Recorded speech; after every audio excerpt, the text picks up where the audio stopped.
First of all, I want to say thank you that you're sticking with us Saturday night, at that time of night, and there's still loads of people here, and that's great. Thank you very much. And I really enjoyed myself today. Thanks for all the discussions and the great talks and the presentations that we saw so far. And I think this day is going to have a decent finish now. And I hope you forgive me if the random generator in my head has been turned on and scrambling the words after 2.5 days of conference. So I'm going to try to keep it short. I just want to introduce quickly Paul Feigelfeld, first of all. Paul studied Kulturwissenschaft, which I usually don't want to translate with cultural studies because somehow I feel something different. But anyway, he studied Kulturwissenschaft or cultural studies with me in Berlin. And after working there and working on his PhD, he now moved to Lüneburg, where he's working in the MEX. Sorry. I'm so sorry. You got too many institutions of that. In Lüneburg on his PhD project that is about notations and mathematical notations, especially in between Europe and Asia. And he was here and gave a talk about half a year ago. That was fantastic.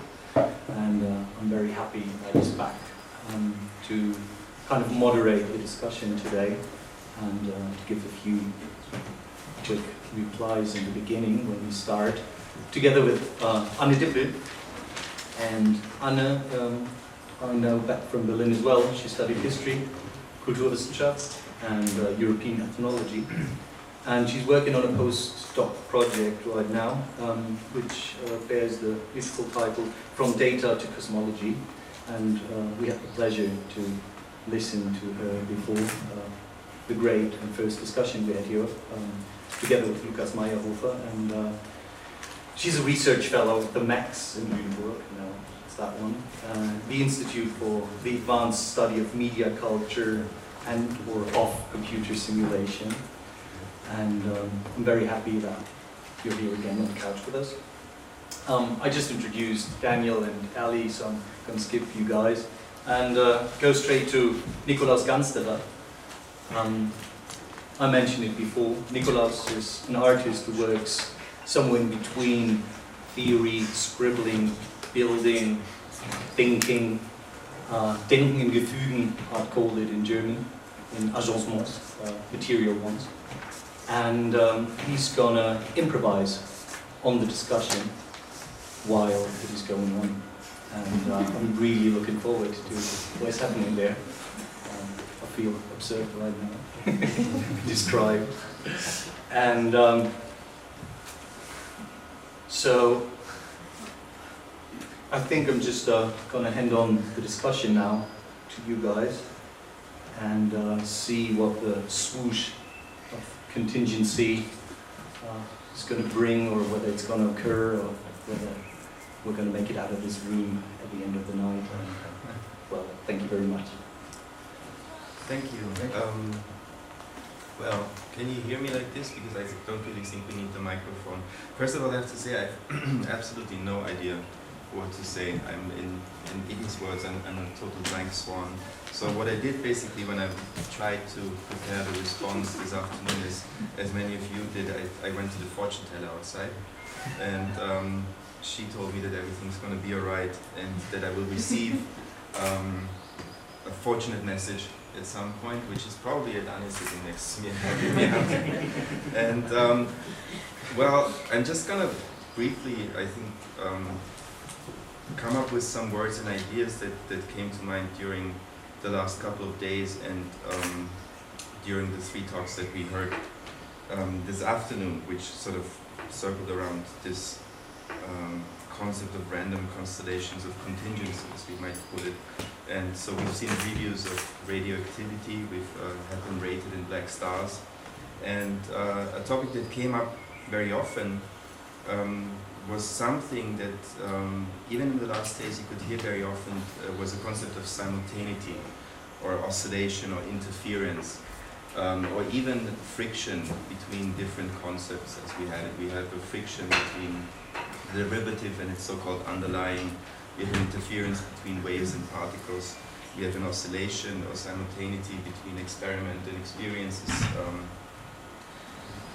as we've heard this afternoon. And we've had this very vast idea of what contingency actually is. And I think it's something that we've been trying to put our finger on, but the very concept of contingency, of course, says that we can't. So the question is, how do we address it? So I think Elie said that we should rather focus on production than prediction. That's maybe how we can put it. That, on the right thing. yeah. And that we are in a situation, in a kind of reality of a market that crashes every day, which reminded me a lot of the dissertation of a friend of mine, who many of you here know, Annette Bitsch, who wrote a book called Always Crashing in the Same Car, with a beautiful title by David Bowie song. And we've also learned that maybe there is the contingency of contingencies, that if we buy contingencies, that's the reason why the Earth is wiped out the next day. You know, there might be a causality there, and we've seen that rain and shine can coexist just as it did during this afternoon talk. And this is basically what I have to contribute so far, and I would like to open up the discussion and hand it over to Anne and see where it takes us.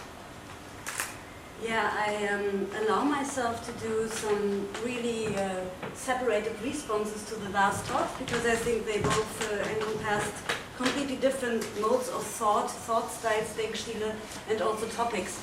And first I would like to talk about the talk of Dr. Barber. And I thought there is somebody who could explain much better what I would like to say concerning this massive Manichaean black and white world you propose to us. Although I have to say in advance, I'm very happy that you addressed exclusion and inclusion, and that you addressed the question of racism, which is prevailing everywhere. And I would like to please ask you, Christoph, if you could just let my computer do the work, yes? Before space and time thought produced a speck of light, it was infinitely hot, so extremely bright. Within the center of this great shining, it was massive energy, and it was expanding in great timing. Within this fireball was all of space, a very special place for information and case. Literally a beginning. This cosmic clock was ticking and allowed space to flow while it was spinning. Everything we see around us, the sun, the moon, the stars, millions of worlds that astound us. The universe inside is hard to fathom. It was composed in a region small as a single atom. Less than 1 trillionth the size of the point of a pen, microscopic but on a macro level within. Unfurling this swirling cloud of light, a star city, a galaxy with all its might. Within the blinking of an eye, expanding beyond comprehension. Within the fraction of a second, a new dimension. At a marble size, very unstable, in time it would come with a periodic taking.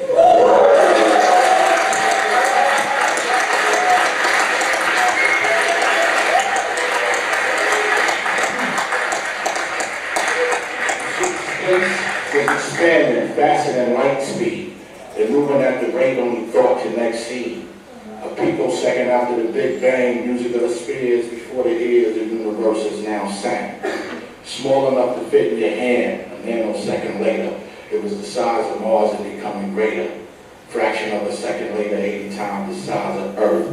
Fastest growing infant since the time of birth. Still expanding, but it didn't contain matter, just pure energy that was mixed within the batter. But mass and energy, interchangeable, convert those particles, rearrangeable. Matter and antimatter, the arch rival. Met, obliterated each other for survival. A war zone, a battle to the death, but it's there as long as there's life and breath, there's one remaining left. The main thing I want you to take away from this is no matter where you start out in life or what career you choose, do not stop learning about yourself. in the universe, in your surroundings, whether physically or metaphysically.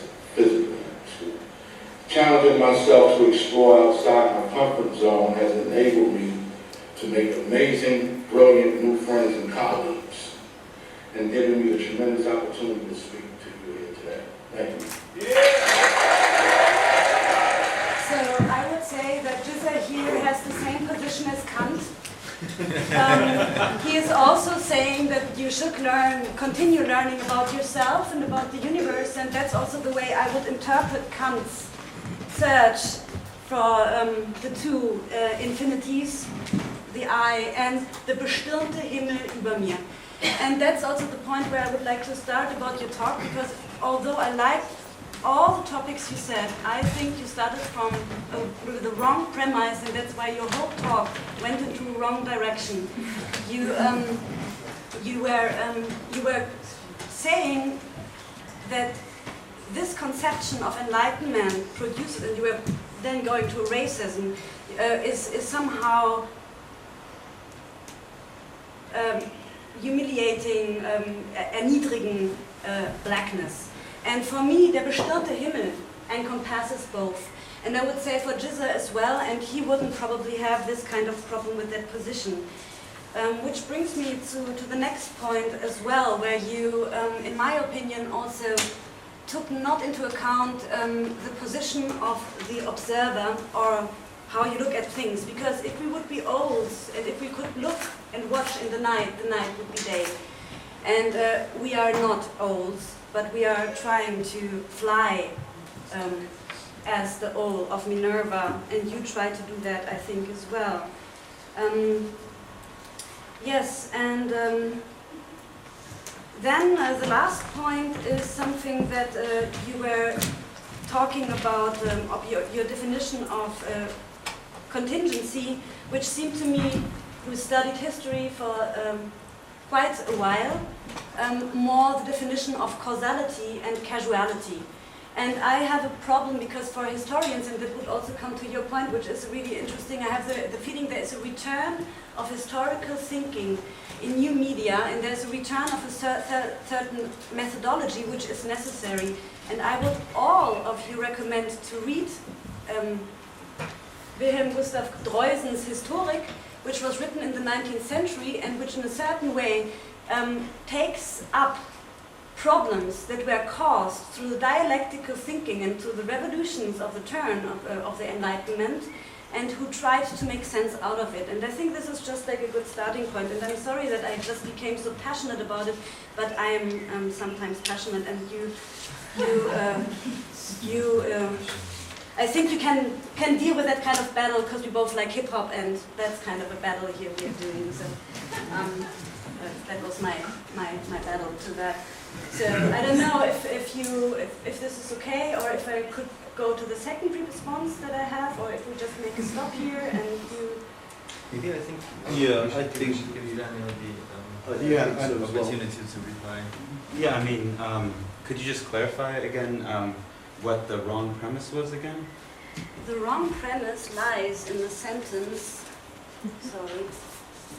The wrong premise lies, in fact, in the sentence that you are equating the Enlightenment and the Starry Night. Wait, here. So then, would you then read this?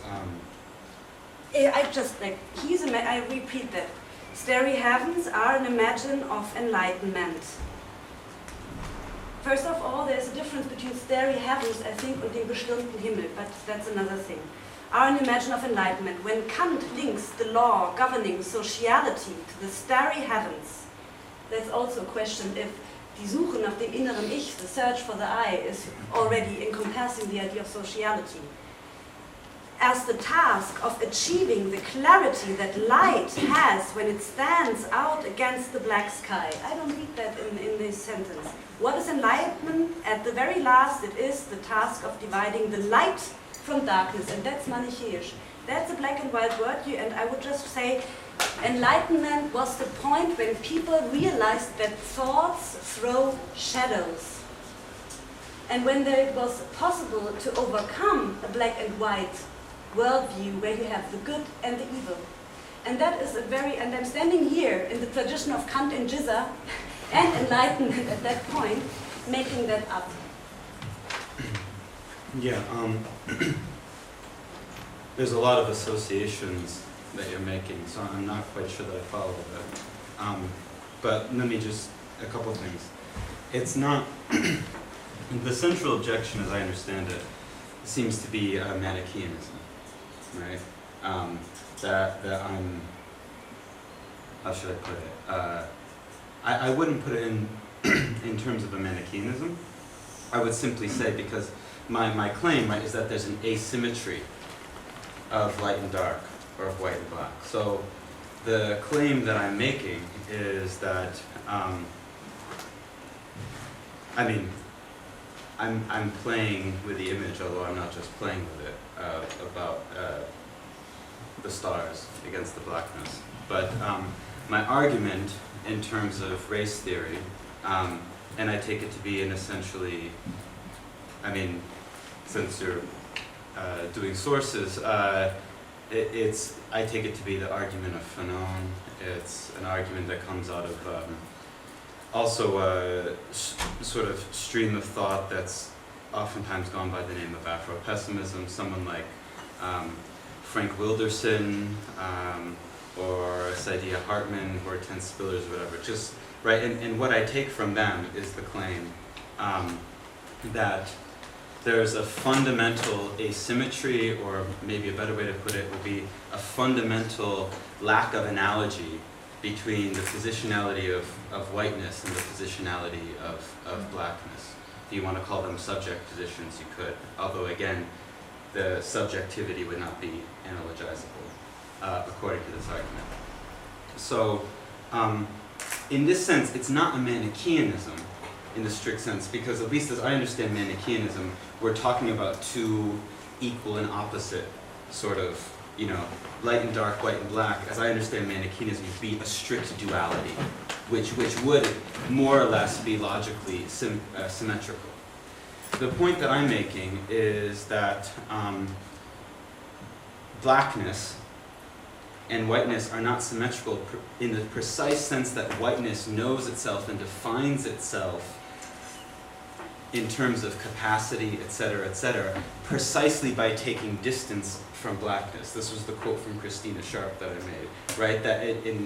Because that, in other words, that blackness is the product of a Christian, and we could also say post-Christian, early modern European imaginary, that articulates or marks blackness as a way of defining unfreedom, such that one knows oneself to be in a position of, I don't know what you want to say, structurally or a priori freedom, which would be the white position.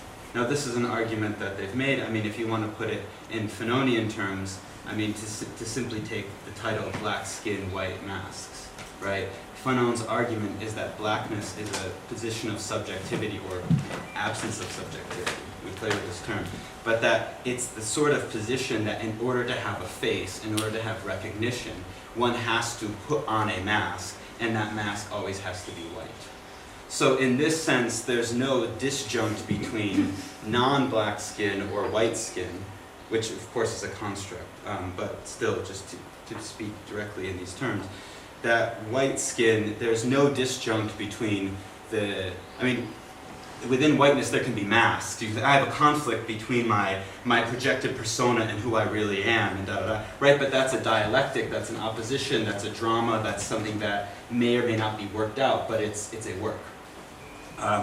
But the Fanonian point would precisely be that with black skin, there is no black mask, that the mask is always white. Now, one can sort of reject that claim, but that's where I'm coming from. So in this sense, it's not a Manichaeanism or a duality, but it's rather a structural asymmetry, in the sense that blackness is created in order that whiteness can have capacity. Now, if that's the case, and you can argue that it's not the case, but if that's the case, then the entire dynamic of argument, which, if I understand you correctly, is along the lines that you're saying. I'm not sure I understand completely what you're saying. But if one takes the position that I'm taking, this Fanonian position or what have you, then the claim that to have a premise of division, now division defined as I've defined it just now, but the claim that talking about division or beginning with a premise of division is somehow furthering some limit, Manichaean duality, and that enlightenment is the overcoming of that, you see from where I'm coming from that doesn't make sense. Because the very notion of enlightenment or overcoming is a developmental, progressive, however you want to put it, capacity that is already constituted through its asymmetrical relation to blackness. So that, just to clarify, this is where I'm coming from. Another way to put it is simply to say that if we want to be really sort of, I don't know, we say empirical, social, whatever, right? The problem with racism isn't that people keep talking about it, right? And the claim that we need to have a ground to get beyond those divisions is the only way to go forward is, from my point of view, a disavowal of the division or antagonism asymmetrically wherein we already find ourselves. How do you relate it to the concept of basis media that you presented? Well, the short version would simply be that whiteness, you can call it enlightenment or not, but whiteness as I've just defined it, is based on blackness, or specifically on not being black. So it's the capacity to divide lightness or whiteness or de-blackening as the escape from blackness, whereas blackness is condemned to never coming into the light. In that sense, blackness is the divide, this division is the division of a basis of blackness so that whiteness or capacity or agency or enlightenment can know itself. So baseless media would be media. This is, you know. Yeah, what is the concept of media? Yeah, that's where I am going to back off for you guys. But my notion of media here would be defined in terms of its basis. It's not the mediation of something that you already have, or the mediation from one place to another. It's the mediation of something that doesn't have the capacity to mediate, that is defined as not having the capacity to mediate, which is what I was trying to get at with the Doom quote, right? Where the doctor says, you know, it's all in your imagination, you're stuck in your imagination because you can't divide between what's in your imagination and reality. What's interesting to me is that while he contests that, he doesn't contest that by saying, aha, you're wrong, you know, because I have this other thing to do. He just says, what did he know?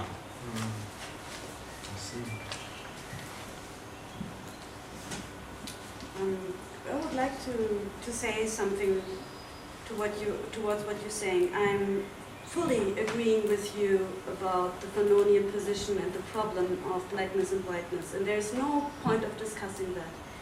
The questions that I would have from a historical perspective is, if you can throw Kant and the race problem of the 1960s in the US into the same pot, and if you cannot see enlightenment as a form of starting point, because besides all the separations, there was the hope of the French Revolution inside of it, and the hope that all humans are equal, and there was the hope that was expressed as much as we can discuss it in Lessing's ring parable, where there is at least a thought of equality, be it on the basis of religion in that case, or be it at the basis of color in the case of the three kings that visit Jesus in the starry, starry night.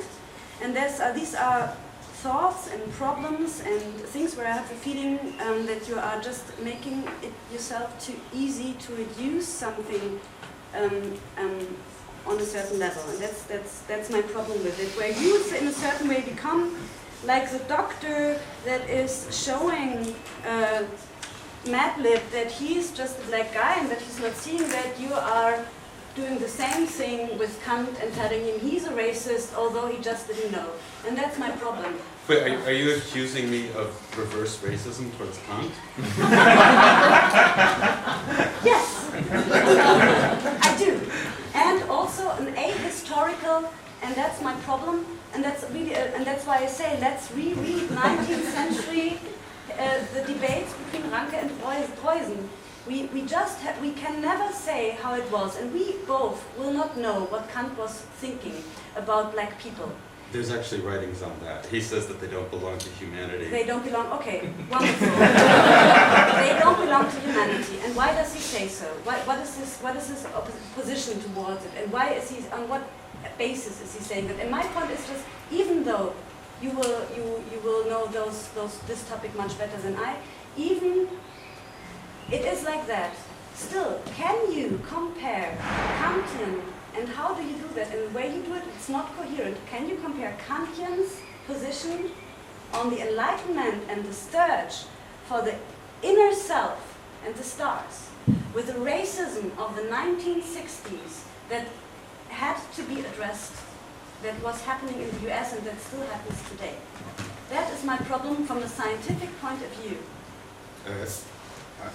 Just two things real quick. I don't want to clog up things, but two things real quick. First of all, you're accusing me of, you're saying you have a historical perspective, but I'm sorry, there's nothing more ahistorical than the notion of reverse racism. Historically speaking, racism is constituted and runs in one direction. I mean, that's just, for me, that's a historical fact, and it's not just for me. Second point, and you can respond, I'll leave it at this, but second point, how do I connect Kant to this? Well, first of all, I don't think we can periodize race as a problem in the United States in the 1960s. It's a problem of, first of all, the entire United States history is this, and furthermore, the entire history of the Americas of this. And why does the Americas have this history? Well, I mean, we can take 1492. 1492 is a very nice date. It's the date of Columbus going out and quote-unquote discovering the Americas. It's also the date of the so-called completion of the Reconquista.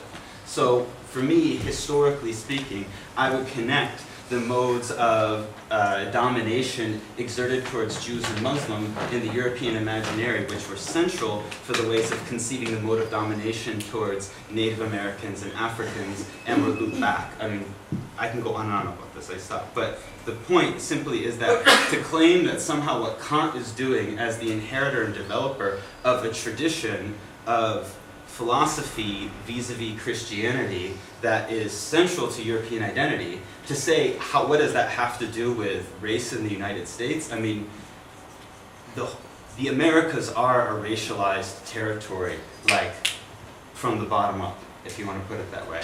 And it's created by a European imaginary, and Kant is, in many ways, central to this European imaginary, the inheritor of it, and the Enlightenment. So my point, another way to put it, is that rather than look at this European, Euro-American problematic of race and try to advance through enlightenment, knowing yourself, the question is, how is it that certain selves are constituted as having the capacity to know themselves through the other bodies being made to wear unfreedom?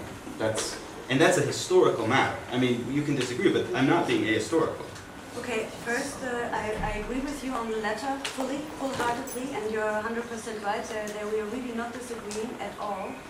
And the second is the notion of reverse racism. When you say it just goes into one direction, brings me again to the point that there is a certain form of teleology in it. And I just want to put the finger into the point is, as soon as you are argumenting historically, and even if you make a good point, you have to be very, very clear, and you cannot throw things into one pot. You cannot say Christianity at all. You cannot. That's the fascinating point that you are pointing towards, and that's something we should discuss, is that Kant, as you say, wrote racist articles and said black people are not belonging to humanity, and he wrote that theory. And now we have this point, the same thing is applied in a certain way to another thinker of the 20th century from Germany, Heidegger. You can say, I'm not reading a line of Heidegger because Heidegger was wearing an SA uniform and he is an anti-Semite.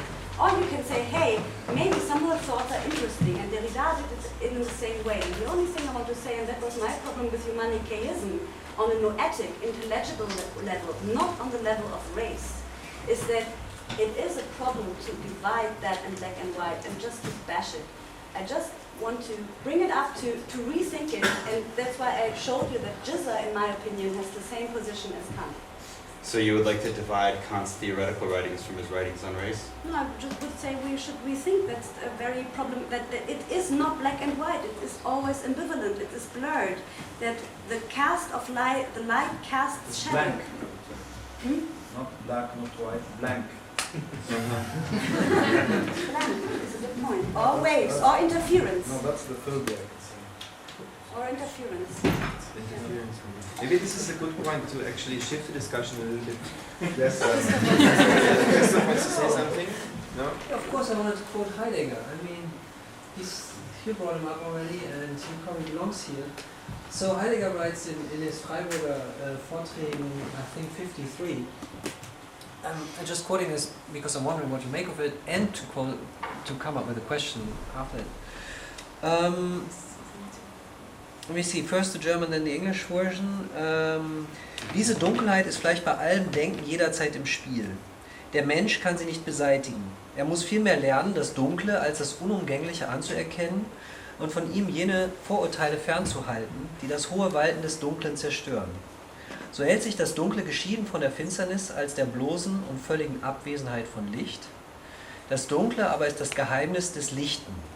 Das Dunkle behält das Lichte bei sich, dieses gehört zu jedem, darum hat das Dunkle seine eigene Lauterkeit. In English, this darkness is perhaps in play for all thinking at all times. The human cannot set it aside. He must far rather learn to recognize the dark as something unavoidable and to keep at bay those prejudices that would destroy the high reign of the dark. Thus, the dark remains distinct from obscurity as the sheer and utter absence of light. The dark, however, is the secret of light. The dark retains the light within itself. The latter belongs to the former. And I don't know how to translate this last sentence. Darum hat das Dunkle seine eigene Lauterkeit, because that would also lead me to my question. The darkness has its own sound, I would probably say. Lauterkeit is difficult, you know. So you made your point by using music, and like your whole argument was built on metaphors of light and darkness. And I wonder what role music has in your argument and how you think about it, and how this notion of contrast, which are so important in the creation of your argument, work in the context of music. Aber Lauterkeit ist nicht Sound, oder? It's soundness. Yeah, soundness, yeah. Is that right? Sincerity or something. Yeah, it's soundness. Something like Place an with argument is sincerity sound, is louder. I mean, lauter kind of sincerity with Something that you dare to say. Lauter has No, pure, that's pure right to Lauterkeit. say. That's not all right to say. Alright.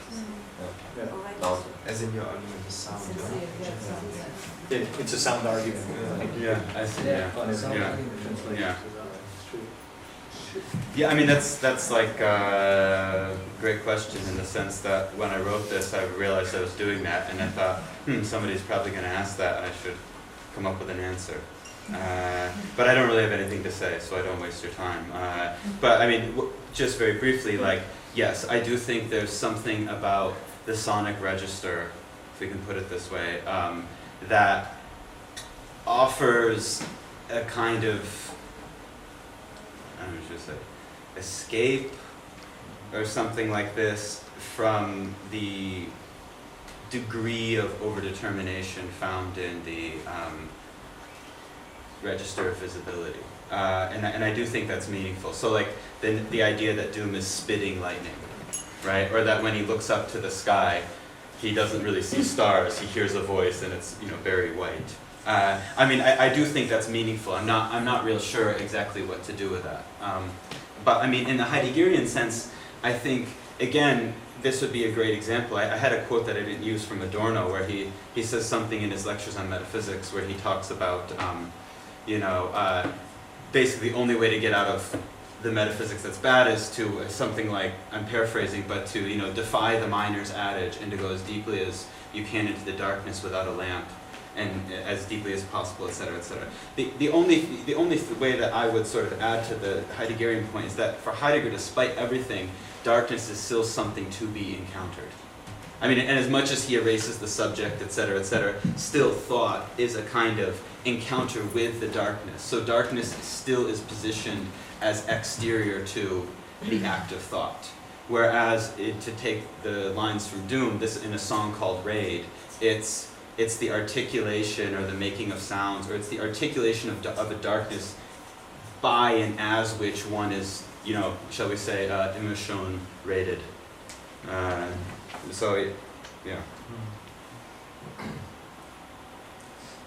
I have a comment to it, but I'm not sure it's out of this philosophical discussion. And that is, if you look at the psychophysics of the eye, there's the interesting thing that, for example, whether you see motion or not does not depend whether it's white in front of black or black in front of white, but it's only what is called background relative luminance change. To give you an idea of what I mean, here's a little animation. I've been working in that. It's more of a command, but it's maybe sort of the way to resolve that conflict. It's really small, but what you see is maybe some of you see motion, and there's kind of like a black and a white background, and there's actually nothing moving, but there's only on both sides it's the same change, either towards the background or away from background. And that is something that perceptually induces motion. So maybe it's that's my command. It's just a command to your discussion. Yeah.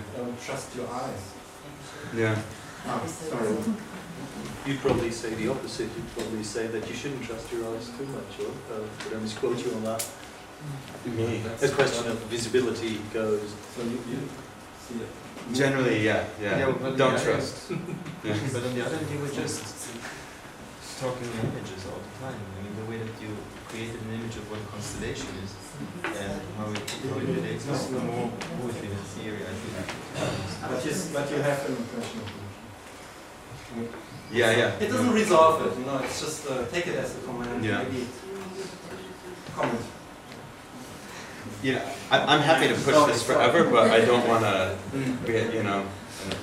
Okay, so maybe I can continue with my first comment to Elie's talk, which is I would like to ask a couple of questions about the anthropocentrism in your argument, because we spoke this afternoon very briefly, and you said that the trader is irreplaceable as a medium of contingency, and I am not really sure what to make of that. Why it seems to me that the way that you insist on the market as something that is almost godlike, that it's a transcendent sphere almost. No, it's an absolute. It's matter. Yeah. So to put it in the language of contingency, if for instance the video that we saw where we are talking about the universe and atoms and matter, now if you reversed that and said I want contingency as the first matter, and the reason I say so is actually I did not talk about him in my talk, but the philosophical background of is Meillassoux.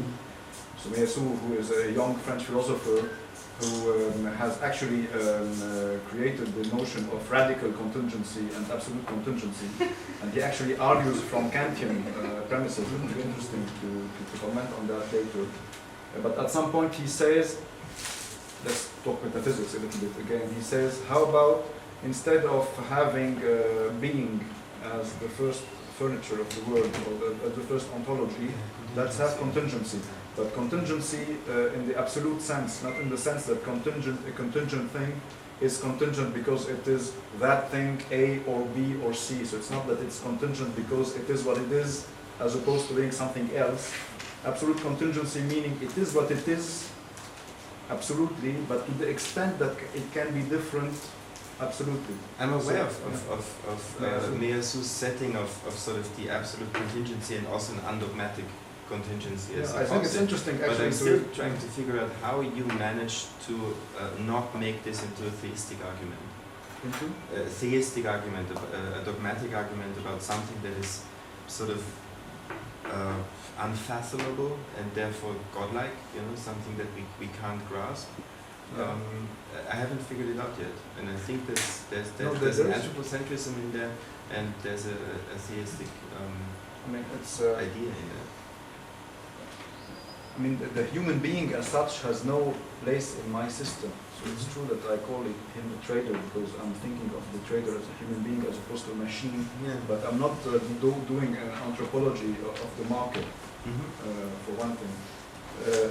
Again, it's true that sometimes I may sound not only metaphysical but mystical, because sometimes I would sound as if I was saying it's not computable, there is no way you can put an algorithm there instead of the trader and trade. You have to be there in that place, which is the exchange place or the trading pit where I was, in order finally to deal with contingency. So I would rather put the argument by saying it's not that I actually need a human being, I need a subject to be standing in that place, and that place is unexchangeable itself. You cannot be in an armchair like I am today in the office as hedge fund managers are and play the market, because you will lose money. You cannot be sitting inside an algorithm, because the algorithm is never inside the market really. The algorithm is only executing instructions, and it's basically parameterized by somebody external to the inner workings of the market. So you cannot be in an algorithm because the algorithm is outside. You can only be, that's my metaphysical and almost mystical point of view, to really understand the meaning of the market, you have to be a market maker. So it means that 99.99% of the guys, of the people who are losing the market don't understand its meaning. The market is democratic because everybody can understand, can use the market, but the meaning of the market is undemocratic according to me. The meaning of the market is only down to the market maker, and the market maker is the person, or the subject, that is there in the trading place, which is the floor, and this is irreplaceable. But how are you not acting algorithmically? Asking you also as a Jesuit I just learned, as someone who's sort of algorithmically educated, how are you not acting? How are you different? How are you different from an algorithm actually? Because we've been speaking about simulation and speculation for the past you couple. the trader, or You, yeah, maybe you the trader or the traitor. you have to be there. And maybe I'm Heideggerian by saying this. Being there is something that is not. But if you look at Miyasu and if you look at his teacher, Badiou, who says that mathematics is ontology, because it deals with being as being, then the being of the algorithm is basically identical with your own being there. No, but you, for instance, says that the event has got to have a subject. But you will not buy into an algorithmic notion or theory of the event. According to Badiou, the event happens. The event is always not only impossible, but is always outside possibility. So according to Badiou, the event is not even reducible to ordinary mathematics or to set theory, because he says the event doesn't exist. Why? Because according to set theory, which is the basis of numbers and the basis of algorithm, to exist in set theory is to be part of a set. That's the only meaning that informalism can. So Badiou says the event is never a member of a previous set. Is never a member of a set of possibilities that you have imagined beforehand, because it really emerges out of the void, out of nowhere. So the only way that we can then formalize the event, because Badiou provides a formal theory of the event, is by saying, well, therefore the event, because it emerges out of nowhere, it becomes a member of its own set. So it's the self-member. The event is only a member of its own situation. Bergson has already said something similar to that when he said it's only after the event, after the fact, that you go back and figure out what possibilities the event was among. Okay. But how is this different from a creatio ex nihilo? Well, can I just, I'm curious along these lines. I mean, maybe I would be interested in hearing the degree to which event, as you just described it in Badiou, diverges or converges with your notion of externality. Yes. Which seems to be... No, it's the same. Okay. Yeah. So the black swan, to say that some things happened out of the box, as Nassim Taleb says, the black swan event is something that you can only make sense of and explain after the fact. Yeah. What he calls the backward narrative. And by the way, I disagree with what we saw this morning about wild cards and black swan when you say it's an improbable event that has large impact. Because if you say improbable, you're contradicting yourself. Yeah. Because to measure the probability or the improbability of an event, you have to have a set of possibilities. If you don't have that, because the event destroys everything, so it's not the proper term. So the proper characterization is to say it has a large impact, of course, Yeah. otherwise we won't bother even mentioning it, even if it was improbable. But according to me, the crucial and the defining definition, the defining feature of the event is the fact that it emerges out of nothing, out of the void. Therefore, it creates, after the fact, its own world, and its own narrative, and its own sense and meaning. So it is history changing, it's meaning changing everywhere. So you have the backward narrative, it's only after the fact that you can make sense of. So anyway, so Badiou makes sense of that, he manages to make sense of that in a different setting than probability. He uses set theory by saying, therefore, the event is a member of itself. But he then says that in order to make sense of the event, there is after the event what he called a hermeneutical inquiry. People have to then read this as an event. So the French Revolution, it's only after the fact that people started talking about it as the French Revolution. So it's after the event that the subject of the event can make it an event and talk about it like that. But in any case, I mean, I used Badiou and Taleb in order to get across this notion of something that is always outside of the box. But however, my main entry into all of this was rather Meyassou, who is the disciple, the student of Badiou. It's only through Meyassou, because I'm not a philosopher by training, but it's only through Meyassou that I first heard about Badiou. And Meyassou, I like in him this overturning of the ontology. This is what I recognize in him as the major thing that has fascinated his followers, by saying, let us for a second imagine that the basics are not identified states of the world, but the fact that a thing is what it is, can be different and cannot be at all. So it sounds as if it's three different clauses that I'm saying here. However, he says, let us collapse all this in a single clause. So even though it reads as a long sentence, is what it is, can be different and can be not at all, try to imagine that this becomes the atom. So you overturn the ontology here. You say that the basic of things is not that the things are, it's the basis is that the thing can be different or cannot be at all. Okay, to go back to this mysticism or God's point of view, etc. So I agree with you. There is in my project trying to make the matter of contingency an absolute. That's also Meyassou's project. He wants contingency to be the absolute, and what is absolute is mind independent in a way. However, in my point of view, it is linked not to man or minds, so it is also mind independent. It's linked to the place.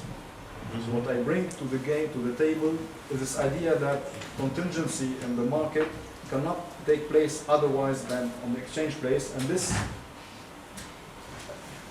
by the way, is where the traders stand. Look, I have two questions. One is about time, one is about space. And the first one is that how would you relate the way that Meyassou develops an idea of a prehistoric thought, a pre-conscious thought when he talks about the arch fossil, you know, and the way that how can we think about a thing before the idea of a thing before consciousness was even there, Yes. in after finitude, Yeah. to your idea of the future and the derivative, you know. Well, my reading of Meyassou is this is the opening chapter of his book. So, by the way, Meyassou, for those among you who don't know him, he actually his enemies in philosophy is Kant and his followers. What he calls the correlationism, whereby philosophy all of a sudden no longer was dogmatic and no longer was speculative, and became only imprisoned in the circle of thought. Meaning, we cannot think of the world independently of us. We cannot think of the thing in itself, as Kant has taught us. We can only think of the condition of possibilities of our thinking of it. So we can only think of science and the condition of possibility. And so, according to Meyassou, in the same following after Kant, there comes Heidegger and Wittgenstein and whatnot. So he wants to break with that, go back to Descartes and to the people who were thinking about the absolute.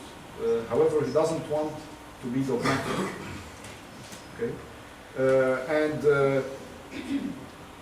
So this argument about the arc fossil and the fact that there is scientific proof that we can read that things in the universe existed before human beings and therefore before thought, he only uses this to show that science itself puts pressure on us in order to make sense of things without thought, not within the circle of thinking.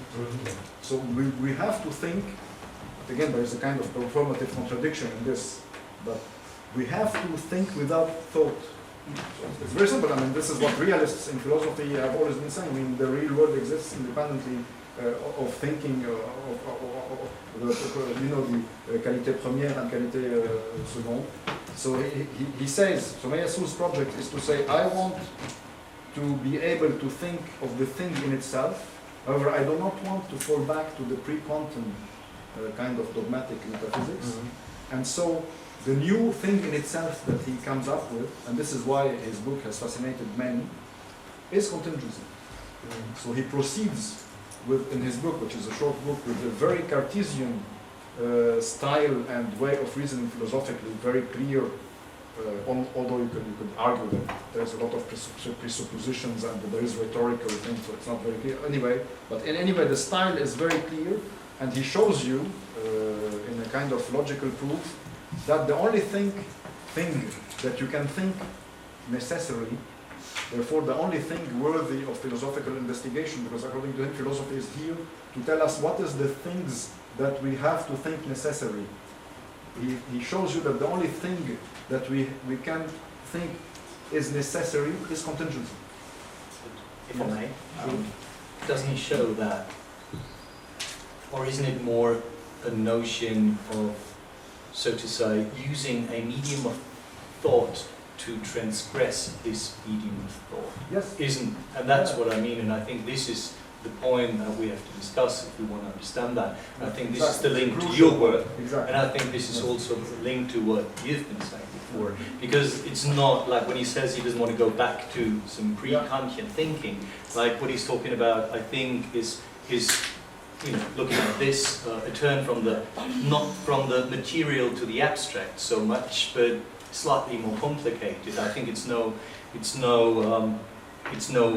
coincidence, so to say, that he's going back to Cantor and to a certain kind of mathematics that is basically trying to take, one example, quantity, to drop something into a qualitative argument, so to say, or to take the conditions of thinking to leave them behind, or to take the conditions of thought to then think something that is outside of thinking.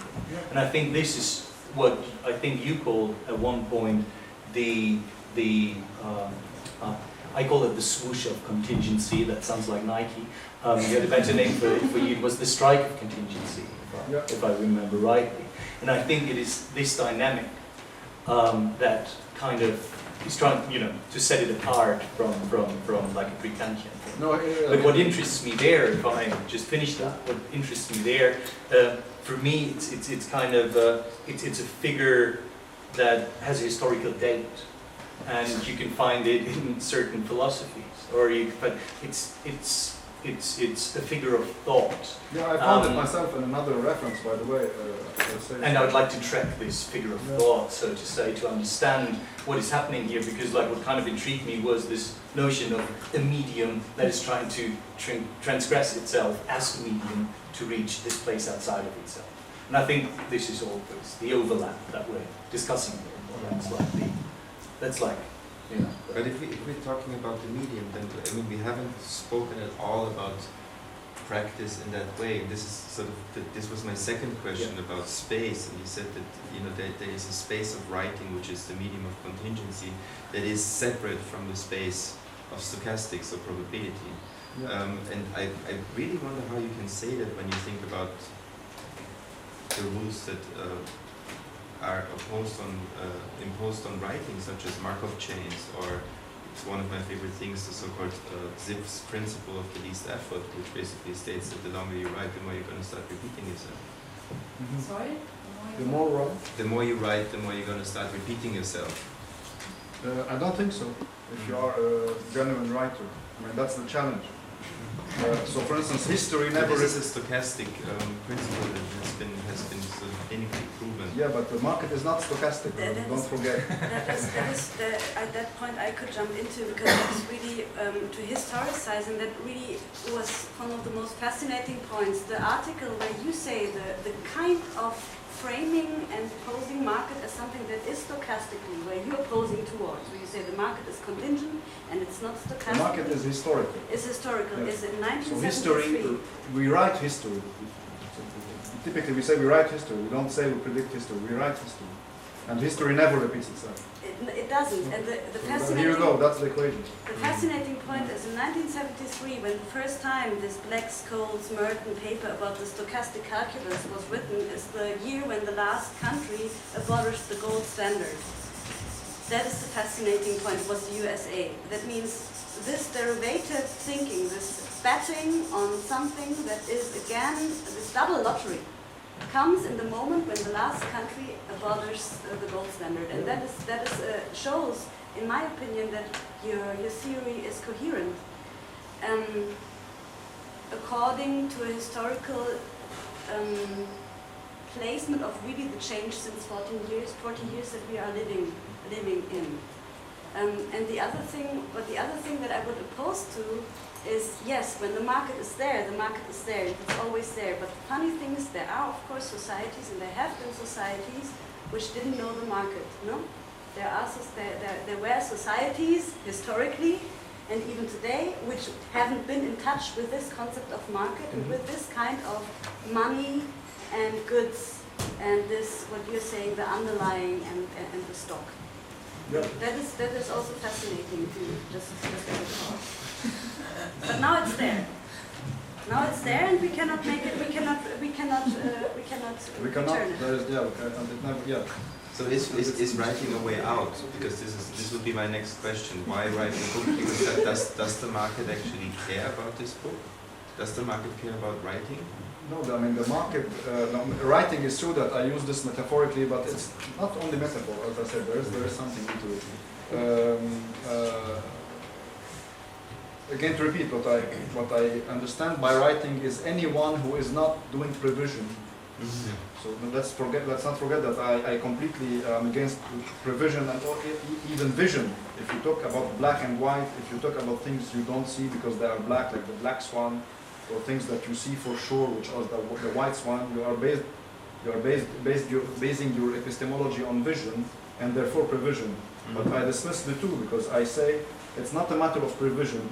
Anyone who is writing blindly. To me, it's as if the writer actually is only using his hand. He's never using his mind or the eye of his mind, because writing, according to me, is even faster than thinking. But then how does it differ from mathematics? If you think about the way that Leibniz defined what you just said, blind thought is symbolic thought, and therefore it really doesn't matter writing to me is But beyond. it's the strike. Yes, no, but I mean, it's the strike. but does it's it not matter if symbolizable. does it matter if it's a formula or a sentence? No, I mean, maybe I'm infected, because before writing my book, I had written a book in French on literary theory. So I may be infected by Mallarmé, by Blanchot, etc. So I really, writing to me is something special, because I also write, and I do believe that writing is beyond probability. For instance, Joseph, yes. But you are also a trained mathematician or engineer who has worked a lot with only to exceed that. Okay. No. I thank God I was trained as an engineer, and I'm running a software company only to find what's beyond. Okay, but still, I mean, the act of writing, you know, and if I think about Leibniz, who was equally a writer and a mathematician. So are you trying to reduce writing to algorithms? Is this no, I'm trying to bring it down to the same symbolic level. The materiality of writing and the sort of media technological a priori is the manipulation of symbols. But but I don't think, correct me if I'm wrong, but I mean, based on something I read, like, and you mentioned with literary theory, it's, if not exactly Derridian, it's inflected by the Derridian notion of writing, in which case writing is always a trace, or Mallarmé, or whatever. It's actually not, it's not symbolic manipulation, or however you put it. It's, right, it would be pre-symbolic. Yeah, it is. It's older than being, and older than. Yeah, older than being, exactly. Of course, there's the sign. You cannot dispense from the mark or the strike. Right. Also, writing has to be something tangible. It's about existence and difference, of course. A sign is either there or it's not there. I mean, Yes. No, but I mean, here I can be literal. When I say writing exceeding probability, you can really think about it as saying, well, first of all, Joseph Joubert has written, I don't know if you know him, he used to be a French aphorist. Joseph Joubert once said that good writing, and here he meant it literary writing, is that whenever you are writing and you arrive at a point in your sentence where the rest of the sentence can be guessed, don't write it. Because it becomes boring.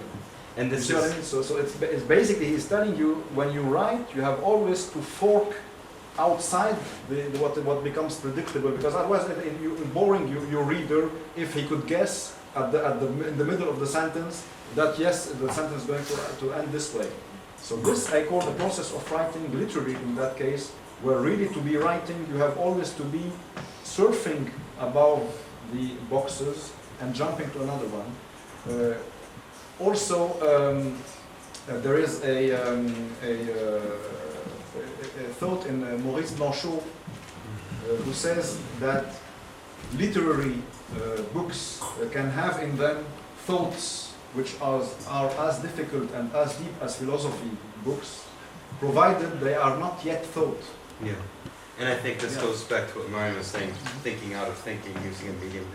And I also think it connects, or at least resonates in many ways with what I'm trying to get with baseless media, right? Which would be having maybe not having it, but the enactment of a medium, or enactment as its own medium, that would not, as you say, be ready to be put into a script that we have, right? I mean, this is, the term strike is quite relevant here. And I think